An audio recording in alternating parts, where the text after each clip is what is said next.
Her back hit the locker so hard the sound cracked through the hallway like thunder. The laughter that followed wasn't just cruel, it was sharp, echoing off the metal, slicing through her silence. "Say something, new girl," one of them sneered, grabbing her by the collar, pulling her face inches away. Her book scattered, pages fluttering across the floor like white flags of surrender. But she didn't move.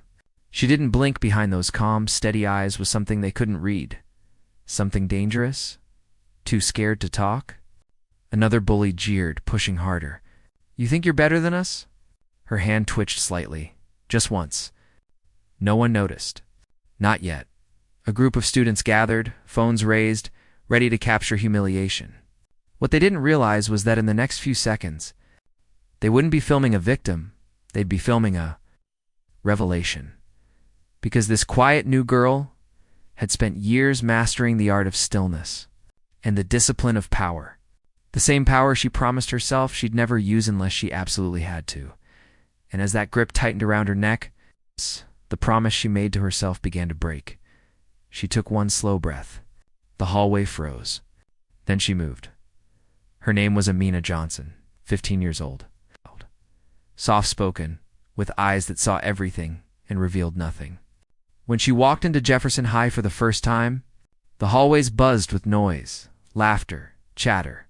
Sneakers squeaking on polished floors, but around her it all felt distant, like an echo from another world. She'd moved here from Atlanta just 2 weeks ago. Her mother had gotten a new job, and Amina had promised to start fresh, though deep down she knew fresh starts didn't erase old scars. Back home, people used to whisper about her, the weird quiet girl who never joined fights, but somehow never lost one either. No one really knew what she'd been through, or what she'd trained for every morning before school.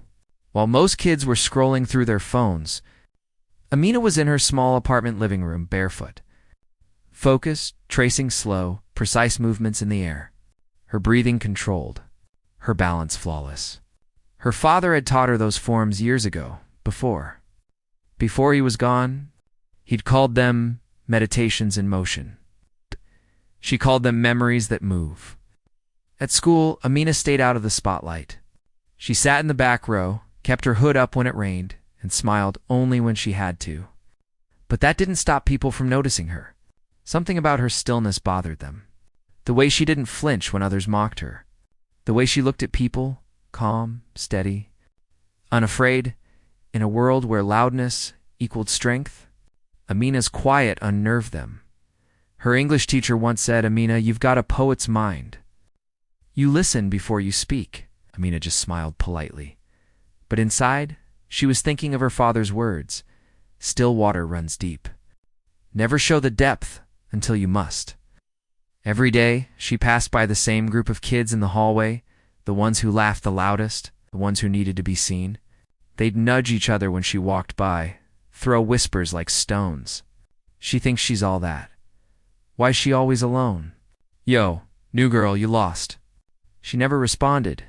Not once. But that silence, that patience, was what made them push harder. They mistook her restraint for weakness. And in this school, weakness was blood in the water still. When she lay awake at night, Amina didn't think about revenge or pride. She thought about her father's voice, low and steady. Control is not about never striking, baby girl. It's about knowing when to... That lesson had saved her once, and she prayed she'd never have to use it again. But fate, as it often does, had other plans. It started small. It always does. A whisper here, a snicker there. By the second week, Amina's name was already bouncing through the hallways like a game of telephone. Each retelling, twisting it into something crueler. "Hey, silent ninja," a boy from her history class said one morning as she passed by. "You gonna karate chop someone today?" His friends laughed. Amina kept walking, head down, the faintest hint of a smile at the corner of her lips. She'd learned long ago that not every battle deserved acknowledgement. But in Jefferson High, silence was often mistaken for surrender. During lunch, she sat alone at a table near the window, sketching in her notebook drawings of movement, of motion frozen midair, a raised hand, a coiled foot, balance held between breaths. She wasn't trying to impress anyone. Drawing helped her breathe. Yet even in her quiet, she became a target. "Yo, what you drawing?" a girl named Mackenzie asked one day, snatching the notebook before Amina could respond. Mackenzie's nails were painted bright pink, her smirk even brighter. "What's this supposed to be?" "Anime." She flipped through the pages as her friends leaned in, laughing. Amina stood there, unmoving. "Please give it back," she said softly. "Oh, she talks." One of them mocked, exaggerating the surprise. "Didn't know robots could speak." For a moment, the laughter filled the cafeteria like static. But then something subtle shifted. Amina stepped forward, her eyes not angry, not scared, just focused. That quiet, unwavering stare made Mackenzie falter, even if just for a second. Then, with a half-hearted shrug, Mackenzie tossed the notebook back onto the table. "Relax, new girl. We're just playing." But the tone, the crowd, the energy, it all planted a seed. Amina could feel it. This wasn't over that afternoon. Her only classmate who'd ever spoken kindly to her, a boy named Darius, who sat beside her in English, caught up with her in the hallway. "Hey," he said, out of breath. "You okay?" Mackenzie and them were out of line. Amina adjusted her backpack and gave a small nod. "I'm fine." "You don't have to take that, you know," Darius said, lowering his voice. "People here, they don't stop until someone makes them." She looked at him for a moment, the corners of her eyes softening. "I know, but fighting doesn't always change people," he shrugged. "Maybe not, but it sure makes them think twice." Mina smiled faintly, but didn't respond. Darius didn't know she could make them think twice. She just didn't want to. Not yet. The next few days were worse. Mackenzie's group, especially her boyfriend Chad, the basketball team's loudest mouth, made Amina's quiet life a spectacle. Every time she walked by, Chad made a point to nudge his friends and whisper something loud enough for her to hear. "Yo, she moves like she's in the Matrix. Careful, she might roundhouse kick you, bro." The laughter followed her everywhere. Still, she didn't react. That calm expression became her armor. It frustrated them more than anger ever could.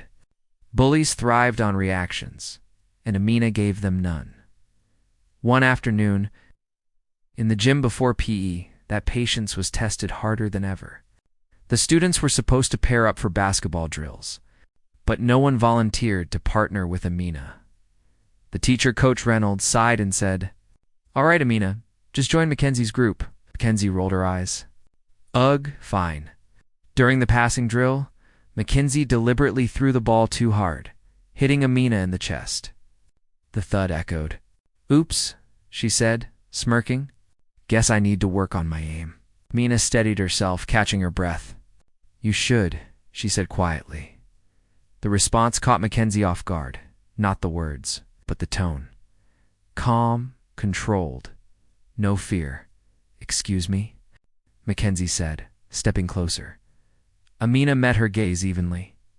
"If you practice control, you won't hurt people by accident." For a heartbeat, the gym fell silent.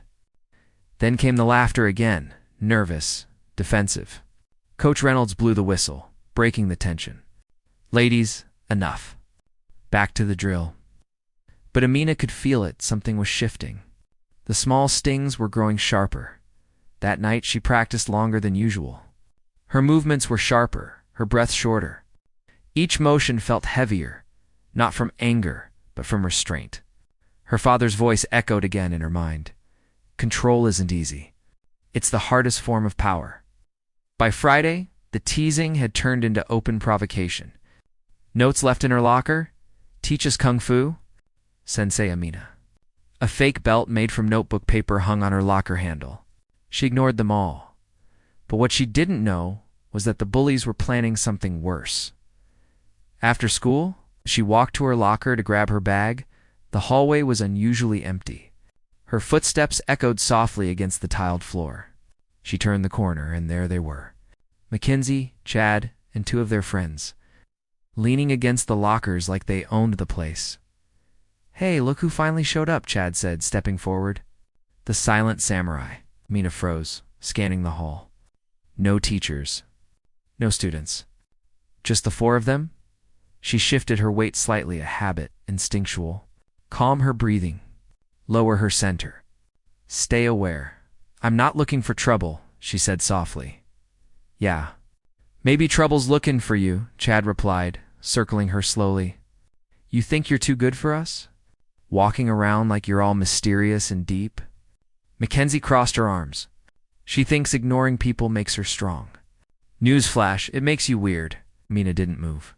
Didn't flinch. Inside, her pulse was steady. Outside, she looked like a statue. Chad stepped closer, his voice dropping to a whisper. Let's see if the new girl still stays quiet when things get real. His hand shot out fast, grabbing the collar of her hoodie. The hallway went still. For a fraction of a second, Amina's muscles tightened. Her breathing slowed to a whisper. The world blurred around her, and somewhere deep inside her, that promise, the one she made to herself, began to tremble, because control had its limits. And this was the edge. The hallway air felt different, thicker, somehow like it was holding its breath. Amina stood perfectly still as Chad's hand twisted the fabric of her hoodie near her neck. The cold metal of the lockers pressed into her back, a low hum vibrating through her shoulder blades. Somewhere behind him, Mackenzie giggled, a high, nervous sound that didn't match the fear flickering in her eyes. Come on. Say something now, Chad hissed, his breath hot and sour with the scent of soda and cafeteria fries. You gonna stay quiet forever? Amina didn't answer. Her pulse thrummed steadily in her ears, 1, 2, 3 beats. Her eyes locked on his, unblinking. She could feel the tremor in his arm, the forced aggression masking insecurity. He didn't really want to fight. He wanted control. He wanted her to break first. But Amina had been broken before. And rebuilt, the pressure against her throat tightened slightly. Her breath hitched, but her eyes never left his. For a second, everything around her dimmed. The echoing hallway, the flickering fluorescent light, the muffled laughter of Mackenzie and her friends. All of it faded into a deep, rhythmic silence. And in that silence, she heard a voice. Not Chad's. Not her own. Her father's. The first lesson is breath. When the world tries to choke you, you control your air. You own your calm. That's your power. She inhaled once, slow and deliberate, even as the hoodie collar dug into her skin. The sound of that single breath filled the space like thunder in her chest. She could almost see her father again, the backyard of their old house in Atlanta. Sunlight filtering through oak leaves, the smell of grass and sweat. His stance beside her, feet grounded, posture firm. Never fight from anger, Amina. Anger blinds. Calm sees everything. Fingers relaxed, then flexed once. Yo, she's freaking me out, one of the boys muttered. Why is she just staring like that? Chad smirked, tightening his grip to hide his unease. Maybe she needs a little motivation. He shoved her lightly against the lockers again. The metallic clang echoed. Pain flared briefly through her shoulder, but it was distant, irrelevant. Inside, something shifted. Not rage, not fear, something older, deeper. A quiet resolve that began in her spine and spread outward. Steady as fire crawling through dry wood, Amina's gaze dropped slightly. Taking in every detail, the placement of his feet, his balance leaning forward, the tension in his wrist. She'd been trained to see patterns, to read intent through motion. And in that moment, she knew he had no control. When they lose balance, her father had said once, guiding her small hands in the air, you guide them back to the ground. Gently, if you can. Firmly, if you must. Time stretched thin. The air conditioner's hum grew louder. Mackenzie's laughter cracked mid-sound. The fluorescent light above buzzed faintly, flickering once. Like even the electricity could sense the shift. Amina spoke then, her voice quiet but carrying more weight than a shout. Let go. It wasn't a plea. It was a command. Calm, final. Chad blinked, confused. What? I said. Let go. Something in her tone made him hesitate. His grip loosened just enough, and that was all she needed. Her body moved before thought could intervene, a clean, fluid motion born of years of repetition. She shifted her weight to her back foot, turned her shoulder, and in one seamless movement, her hand came up, grasping his wrist with controlled precision. A twist. A pivot. Chad gasped as his balance vanished. The sound of his sneakers scraping the linoleum filled the hallway. He stumbled sideways, the force redirecting his own momentum. In a blink, he was face down, his arm pinned gently but firmly against the cold tile. No punches. No kicks. No chaos. Just control. The others froze. Even Mackenzie's mouth hung open mid-word. Amina knelt slightly, keeping her movements measured. "I told you," she said softly. "Let go." Chad groaned. The shock of the fall more than the pain itself. She eased her grip slightly, giving him room to breathe. Then she stepped back, straightening her posture, smoothing her hoodie with both hands like nothing had happened. For a moment, no one spoke. The silence felt heavier than the fight. Then came the sound of footsteps, a door creaking open at the end of the hall. A teacher's voice echoed faintly. "What's going on here?" Mackenzie's face drained of color. On nothing. She stammered quickly, glancing between Chad and Amina. Chad scrambled to his feet, glaring but shaken.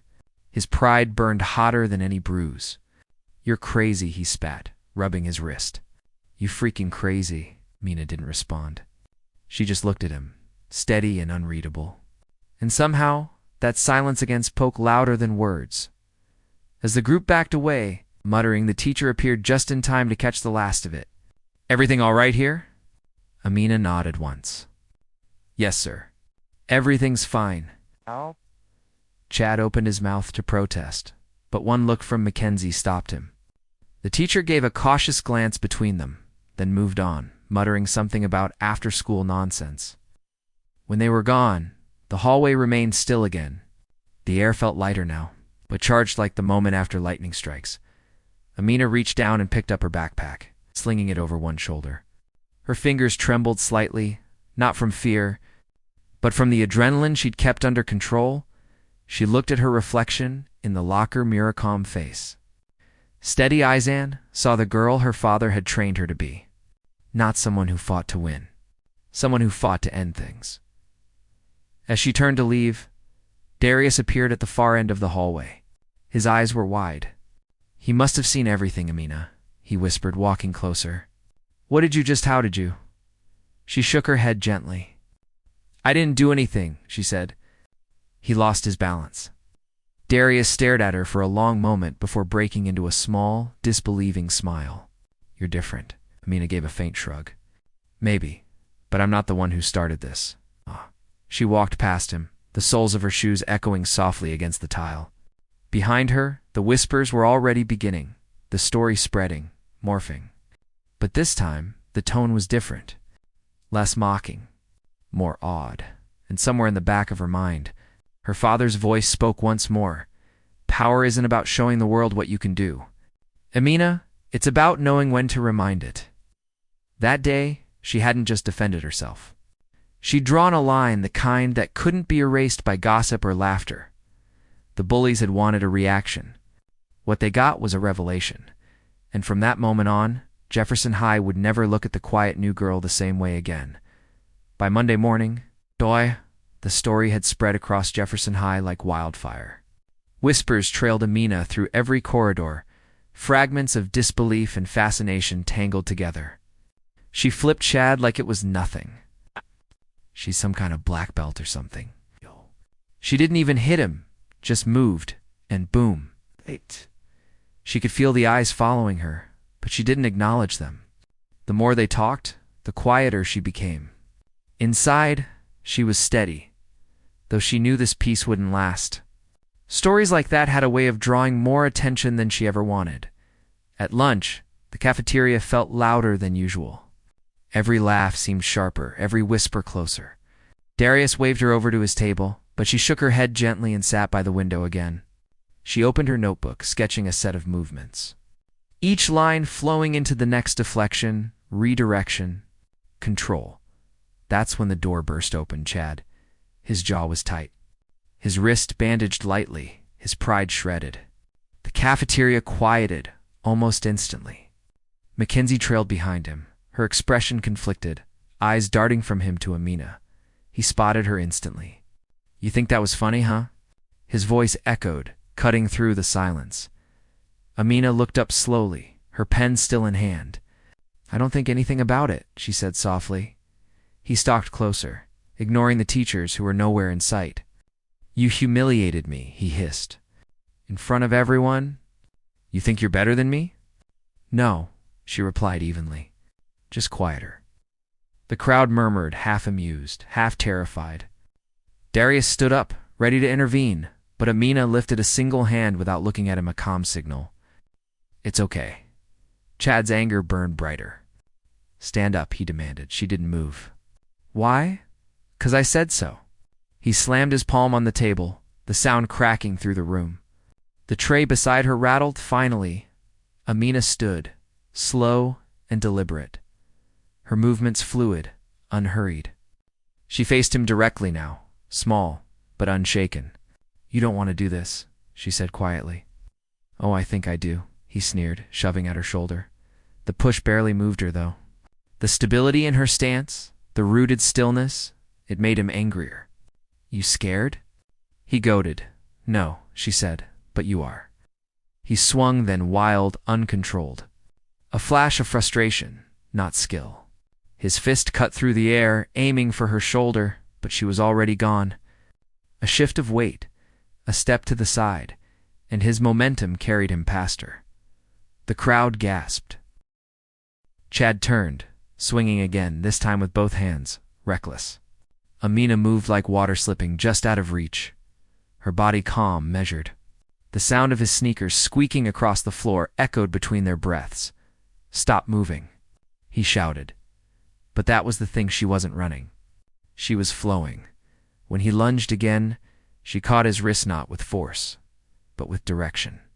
Her movement was so subtle that most didn't even see how it happened. One moment, his hand was grabbing at her. The next, he was bent forward, off balance, his own momentum working against him. "Let go," she said again. Voice low but resonant. He couldn't. His pride wouldn't allow it. Her grip tightened, not painful. "Just Furman," she twisted, guiding him downward until his knees hit the tile. The sound echoed, sharp and final. The crowd's gasp filled the space like wind rushing. Into a vacuum, silence followed. Even Mackenzie's breathing seemed loud. Amina didn't hold him long. Just enough for him to understand. Just enough to end it. Then she released him gently, stepping back. Chad stumbled, clutching his arm, glaring up at her with humiliation and confusion mixing in his eyes. She didn't gloat, didn't smile. She just stood there, breathing evenly, her face unreadable. "It doesn't have to be this way," she said quietly. "You think fighting makes you strong? But it only proves how weak your control is." Chad didn't answer. The words cut deeper than any hit could. Around them, the crowd had fallen utterly silent. And then, from the back, someone whispered, "Yo." She didn't even fight him. The realization rippled through the crowd like a shockwave.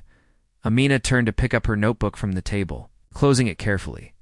"I'm done," she said softly, her voice steady but final. "No more." She walked out of the cafeteria without looking back, her shoes making the only sound in the room. No one followed her. Not even Darius. Not even Mackenzie. As the doors swung shut behind her, the crowd erupted not with laughter, but with whispers of awe. Mackenzie looked at Chad, expression somewhere between guilt and realization. "She didn't even hit you," she said quietly. Chad didn't respond. He just stared at the floor, the truth settling heavier than the silence she left behind. Out in the hallway, Amina exhaled slowly. Her hands trembled now, not from fear, but from the adrenaline she'd held back. Her father's voice echoed once more, clear as ever. "You can end a fight without violence. Amina, that's the highest form of mastery." For the first time since she'd arrived at Jefferson High, Amina allowed herself a small smile, not of victory, but of peace. Behind her, in the cafeteria, a new story was already forming, not about a fight, but about restraint. Not about strength, but about control. And for the first time, people weren't whispering her name out of mockery. They were saying it with respect. That day, she didn't just defend herself. She redefined what strength looked like, and in the quiet that followed, silence spoke louder than anything she could have ever said. The next morning, Jefferson High felt different. The halls were quieter, conversations lower, eyes more curious than mocking. It was as if the whole school had taken a collective breath and was still figuring out what to do with the silence Amina had left behind. When she walked through the doors, people moved aside without thinking, not out of fear but out of respect. A few nodded subtly, others simply watched her pass, the same way people watch a storm cloud drifting away, sure whether to feel relieved or humbled. Darius caught up with her near her locker. "You made history yesterday," he said softly. "No one's ever seen Chad shut up before." Amina smiled faintly, shaking her head. "That's not history. It's just a moment." He tilted his head. "Maybe, but it's a moment people needed to see." She didn't reply. Words weren't her thing. Meaning was, not long after, the school intercom crackled to life, calling both Amina and Chad to the principal's office. A murmur spread through the hallway like wind through grass. Darius gave her a sympathetic look. "You want me to wait?" She shook her head. "I'll be fine." Inside the office, the air was heavy with adult disappointment. Principal Harris sat behind his desk, a tall man with kind eyes and a voice that carried quiet authority. Beside him stood Coach Reynolds, arms crossed, and Chad slumped in a chair, his bandaged wrist resting on his knee. "Amina," the principal began, "I've heard conflicting reports about what happened in the cafeteria yesterday." Amina stood straight, hands clasped in front of her. "Yes, sir. Some students say there was a fight," he continued. "Others say there wasn't. I want to hear it from you." She took a breath. "There wasn't a fight, sir. There was a misunderstanding." Chad's jaw tightened.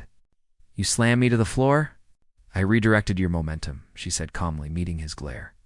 "You attacked me. I just stopped it." The room fell silent for a moment. Coach Reynolds looked between them, his expression softening. "She's telling the truth, Principal Harris. I've seen plenty of fights. That wasn't one." Harris sighed, rubbing his temples. "Chad, is that true?" Chad hesitated, then muttered, "Yeah, maybe. But she embarrassed me in front of everyone." Amina's voice stayed even. "I didn't mean to embarrass you. I just didn't want to get hurt." Principal Harris nodded slowly. "Amina, you won't be punished. You handled yourself with restraint and maturity. But understand, violence, even controlled, can be dangerous." "Yes, sir," she replied quietly. "My father used to say the same thing." When she left the office, the tension in her chest loosened. Chad stayed behind, his shoulders heavy with a weight she couldn't carry for him. Outside, Darius waited by the lockers. "How'd it go?" "No trouble," she said, then added, "At least not the kind that matters." He smiled. "Good, people are talking about what you said." "About control. About not needing to fight." Amina raised an eyebrow. They listened. "For once," Darius said with a grin. Even Mackenzie looked like she was thinking about her life choices. They both laughed a small, genuine sound that felt lighter than the week before. Later that afternoon, as Amina packed her things for gym, Mackenzie appeared at the doorway. For a moment, the two girls just looked at each other. The usual smirk was gone.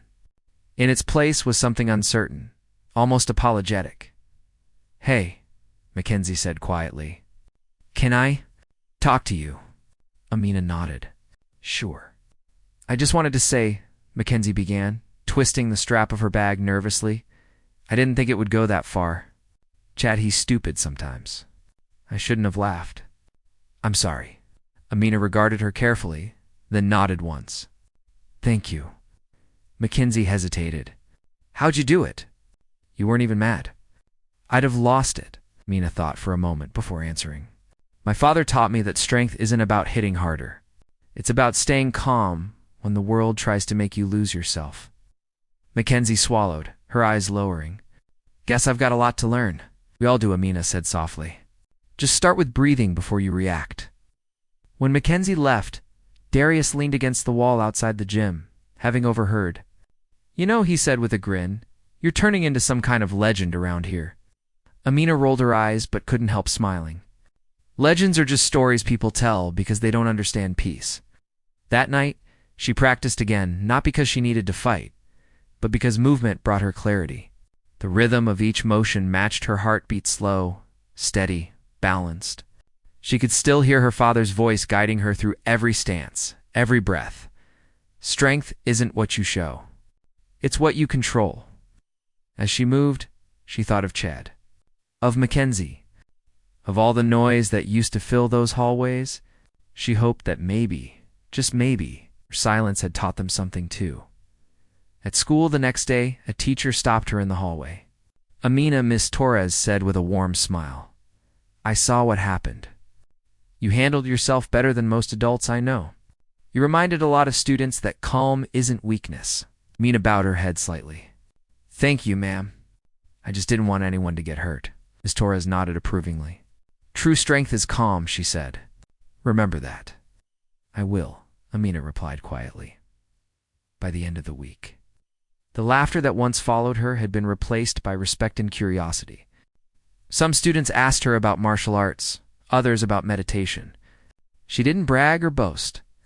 She just showed them how to breathe, how to stand firm, how to stay centered, and maybe that was her victory, not in defeating anyone, but in changing what people thought strength looked like. When the final bell rang that Friday, Amina stepped outside into the fading sunlight. The breeze brushed against her face, warm and gentle. She closed her eyes, inhaling deeply. For the first time since moving to Jefferson High, she didn't feel like the new girl. She felt seen, not for the noise she made, but for the quiet she carried, and somewhere beyond the hum of students heading home, she could almost hear her father's voice again. "The world will test you, Amina. Don't let it make you loud. Let it make you clear." She opened her eyes and smiled. She wasn't just surviving anymore.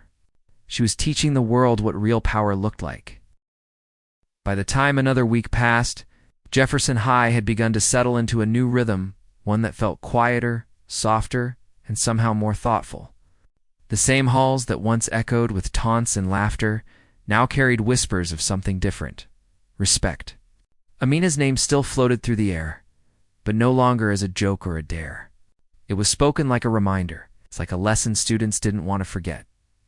Chad hadn't said a word to her since the cafeteria incident. He avoided her gaze in the hallways, his usual confidence muted to something smaller, quieter.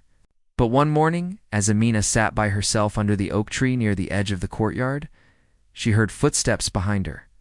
She turned, and there he was. For a moment, neither of them spoke. The sound of wind brushing through the leaves filled the silence between them. Finally, Chad cleared his throat. "Can I sit?" Amina hesitated, then nodded once. He dropped onto the grass beside her, his elbows resting on his knees, his gaze fixed on the ground. "I was wrong," he said finally, voice low. "About everything. I thought being loud meant I was strong." But that day he exhaled, shaking his head. "You didn't even touch me. You just took all that energy and turned it around. Made me feel small without even trying." Amina looked ahead, watching a group of students laughing across the courtyard. "I didn't want to make you feel small," she said quietly. "I wanted you to stop hurting people." He nodded slowly. "Yeah, well, I did." He picked at the grass, his hands fidgeting. "You could have embarrassed me worse. You didn't. You could have told the principal what I did, and I'd be suspended right now. You didn't do that either. Why?" Amina thought for a moment, then said, "Because my father taught me that power isn't about hurting someone back. It's about knowing when to stop the cycle. If I hurt you, I just become another version of the same thing I'm trying to escape." Chad looked at her then, really looked, and nodded. "You're better than most people I know." "No," she replied gently. "I just learned the hard way what happens when anger runs your life." For the first time, Chad smiled, not the smug grin everyone knew him for, but something real. "Thanks," he said quietly, "for not being like me." Amina didn't respond. She didn't need to. Sometimes forgiveness wasn't spoken. It was shared through silence. After that day, the tension that had once filled the school began to unravel, thread by thread. Mackenzie started sitting near Amina in class, asking questions instead of throwing jabs. Darius noticed, and one afternoon whispered jokingly, "Guess you're starting a peace club without even trying." Amina smiled. Maybe people just need an example. Soon that example spread further than she could have imagined. During gym, a few students asked if she could show them some moves, but Amina didn't teach punches or kicks. Instead, she showed them how to breathe, how to balance, how to focus on stillness. "You can't control what people do," she told them one day, "but you can always control what you do next." Coach Reynolds, watching from a distance, smiled and let her continue. He understood that what she was teaching wasn't about fighting, it was about living. Weeks passed, and the ripples of that one moment, the confrontation, the calm, the lesson spread quietly across the campus. The bullies who once ruled the hallways began to fade into the background. The laughter that once felt cruel now felt lighter, safer. Amina didn't seek attention. She still sat by herself sometimes, still drew in her notebook, still moved through the world with quiet grace. But she no longer felt invisible. People saw her now not for her silence, but for what it meant. One afternoon, as she walked home, she passed a group of younger students arguing near the gate. Voices were raised, hands tense, faces flushed. For a moment, she considered walking past, but then she saw it, the same kind of fear, the same kind of pride that had once clouded her own world. She stepped closer. "Hey," she said softly, her tone even. "Breathe first, then talk." The kids looked at her, confused at first, but something in her calm steadiness made them stop shouting. They listened. They breathed. Amina smiled faintly and walked on. Sometimes change didn't need noise, it needed example. That evening, as the sun dipped low over the rooftops, Amina stood on her balcony, the same one where she practiced her movements each morning. The air was golden, filled with the sound of life and promise. She closed her eyes, breathing deeply, feeling the peace that had taken root inside her. Her father's voice came back to her, soft and steady, the way it always did when she needed it most. "You'll meet people who confuse loudness for strength, who think control is weakness. Don't let them change you. Power, real power, isn't about hurting. It's about healing." Amina opened her eyes and smiled. Jefferson High had changed, but so had she. She'd stopped seeing herself as the new girl and started seeing herself as someone with purpose, not to fight, but to guide. The next day, as she walked into school, Darius met her at the gate, waving. "Morning, Sensei," he teased. She laughed. "Don't start that again," he grinned. "Can't help it. You kinda earned it." They walked in together, side by side. As the morning sun filtered through the windows and painted the hallways gold, and for the first time since arriving, Amina realized she had found what she'd been looking for. Not acceptance, not revenge, but peace.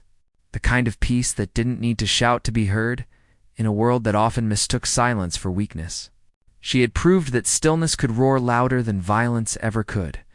And though her father was gone, his lessons lived on in her every breath, every motion, every act of grace, because true strength was never about power over others. It was about power over yourself. And true power? It wasn't about hurting. It was about healing. As the screen slowly fades from the golden light of that final school morning, Amina's voice echoes softly in the background, a calm, grounded voice that carries both warmth and power. We all carry battles no one sees. Some are loud and visible. Others are quiet, hidden deep inside. But the truth is, strength doesn't always roar. Sometimes it whispers. Sometimes it stands still. Sometimes it just breathes. The image cuts to slow flashes of moments from her journey, the first day she walked into Jefferson High, the cafeteria fight. The silence after victory, the smiles that came later. Each one feels like a heartbeat reminding viewers that every frame carried a choice, to fight back or to rise above. You don't have to meet anger with anger. You don't have to prove yourself through pain. Real power is learning when to stand tall and when to let go. The quiet kind of power? The kind that heals instead of harms. That's the power that changes everything. A soft instrumental builds beneath her words, hopeful, cinematic, and emotional. Then the camera focuses on Amina's eyes one last time, calm and unwavering. So if this story moved you, if it reminded you of your own strength, or of someone who stood tall when no one believed they could then stay with us, because there are more stories like this. Stories of resilience, of courage, of black strength that refuses to be broken. The background fades to black, and the words appear on screen in bold white text. We all carry battles no one sees. Sometimes strength looks like silence, until silence must speak. A beat of silence, then Amina's final line, spoken gently but firmly. Subscribe for more powerful black stories that deserve to be heard. Because every story like this one deserves a voice. Music swells, the outro logo appears, and the screen fades out completely, leaving the audience not just inspired, but called to action. The lingering feeling isn't just admiration. It's reflection, a moment where viewers see a piece of themselves in her calm strength, and realize that the quietest voices often hold the loudest truths.